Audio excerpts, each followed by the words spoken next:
দাদাই পঞ্চমুণ্ডী আসনে বসেই পূজা করে।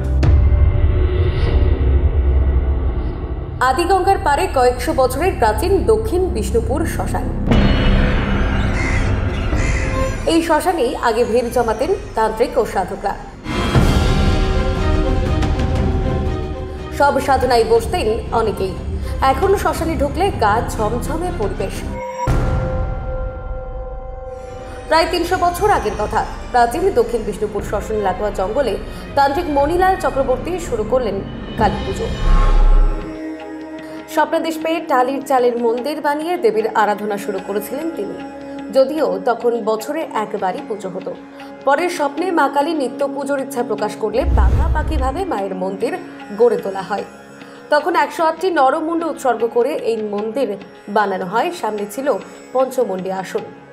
এটার কাহিনী বলতে, এটা তো যিনি মন্দির প্রতিষ্ঠা করেছিলেন মণিলাল চক্রবর্তী এবং ওনার ভাই ফণীভূষণ চক্রবর্তী, উনি বড় তান্ত্রিক ছিলেন। তা ওনার আমলে এই ১০৮টা নরকরটি, যেগুলো প্রত্যেকটাই অপঘাতে মৃত, সেই মাথাগুলো জোগাড় করে তন্ত্রচারের জন্য লাগতো আর কি।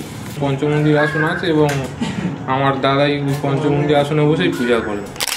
কালী পুজোর দিন আজও হাজারে হাজারে মানুষ আসেন এই মূর্তি দর্শন করতে। তন্ত্র মতে পুজো হয় এখানে। আজ বলিদান প্রথা ভীষণভাবে নিষিদ্ধ এই পুজোয়। কালো মাটির বাঁকে বাঁকে আজও জীবন্ত ইতিহাস। পরতে পরতে জড়িয়ে রয়েছে প্রাচীনত্বের শিকড়। কিন্তু আদিগঙ্গার পারে অদ্ভুত এক আলোর আবছায় মিশেল, যা দীপাবলির রাতে জাগিয়ে রাখে গোটা বিষ্ণুপুরকে। তন্ত্র সাধনা ও সব সাধনা সময়ের ঘষা লেগে সেসব কল্পকথা হয়ে গেলেও এই একটি রাতই আজও সাবেকিয়ানার সঙ্গে বেঁধে রেখেছে এলাকার মানুষকে। মণিলাল মারা গিয়েছেন অনেক আগে। তার মৃত্যুর পর ভাই ফণীভূষণ চক্রবর্তী সেবায়েতে নিযুক্ত হন। এখন মণিলালের ছেলে শ্যামল চক্রবর্তী মন্দিরের সেবায়েতের দায়িত্বে রয়েছেন। সত্তরোর্ধ্ব শ্যামল চক্রবর্তী প্রধান সেবায়েত। তিনি বলেন, প্রতিষ্ঠা ১০২-৩ বছর হয়ে গেল। আগে আমাদের বাড়িতে হতো, সেই ৩-৪০০ বছর আগে থেকে মা স্বপ্ন দিয়ে এখানে আসে যে ওই বছর একবার করে পুজো হলে আমি ঠিক সন্তুষ্ট নয়, নিত্য পুজোর ব্যবস্থা কর। সেই নিত্য পুজোর ব্যবস্থাটা কোথায় করা হবে মা?